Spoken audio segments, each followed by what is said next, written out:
اے بیٹو، یوں کرو کہ ایک دفعہ پھر جاؤ اور یوسف اور اس کے بھائی کو تلاش کرو، اور اللہ کی رحمت سے نا امید نہ ہونا کہ اللہ کی رحمت سے تو کافر لوگ ہی نا امید ہوا کرتے ہیں۔ پھر جب وہ یوسف کے پاس گئے تو کہنے لگے کہ اے عزیز، ہمیں اور ہمارے اہل و عیال کو بڑی تکلیف ہو رہی ہے، اور ہم یہ تھوڑا سا سرمایہ لائے ہیں، آپ ہمیں اس کے عوض پورا غلہ دے دیجئے اور ہم پر خیرات کیجئے کہ اللہ خیرات کرنے والوں کو ثواب دیتا ہے۔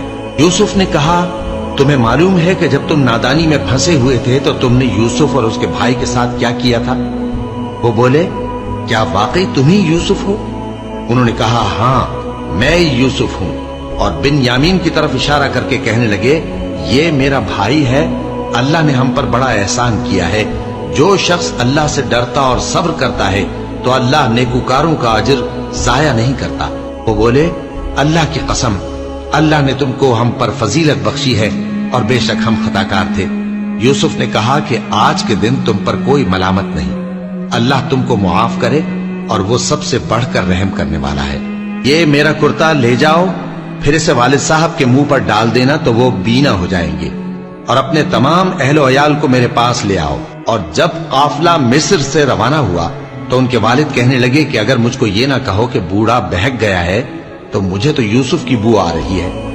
وہ بولے کہ واللہ آپ اسی قدیم غلطی میں مبتلا ہیں۔ مگر جب خوشخبری دینے والا آ پہنچا تو اس نے کرتا ان کے منہ پر ڈال دیا، سو وہ بینا ہو گئے، اور بیٹوں سے کہنے لگے، کیا میں نے تم سے نہیں کہا تھا کہ میں اللہ کی طرف سے وہ باتیں جانتا ہوں جو تم نہیں جانتے؟ بیٹوں نے کہا کہ ابا، ہمارے لیے ہمارے گناہ کی مغفرت مانگیے، بے شک ہم خطاکار تھے۔ فرمایا، میں اپنے پروردگار سے تمہارے لیے بخشش مانگوں گا، بے شک وہ بخشنے والا ہے، مہربان ہے۔ پھر جب یہ سب لوگ یوسف کے پاس پہنچے تو انہوں نے اپنے والدین کو اپنے پاس جگہ دی اور کہا، مصر میں داخل ہو جائیے، اللہ نے چاہا تو امن و امان سے رہیے گا۔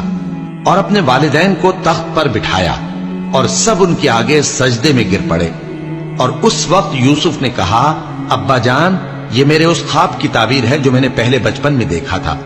میرے پروردگار نے اسے سچ کر دیا، اور اس نے مجھ پر بہت سے احسان کیے ہیں کہ مجھ کو قید خانے سے نکالا، اور اس کے بعد کہ شیطان نے مجھ میں اور میرے بھائیوں میں فساد ڈال دیا تھا، آپ کو گاؤں سے یہاں لایا۔ بے شک میرا پروردگار جو چاہتا ہے تدبیر سے کرتا ہے، وہ علم والا ہے، حکمت والا ہے۔ جب یہ سب باتیں ہو لیں تو یوسف نے اللہ سے دعا کی کہ اے میرے پروردگار، تو نے مجھ کو حکومت سے نوازا اور خوابوں کی تعبیر کا علم بخشا۔ اے آسمانوں اور زمین کے پیدا کرنے والے، تو ہی دنیا اور آخرت میں میرا کارساز ہے۔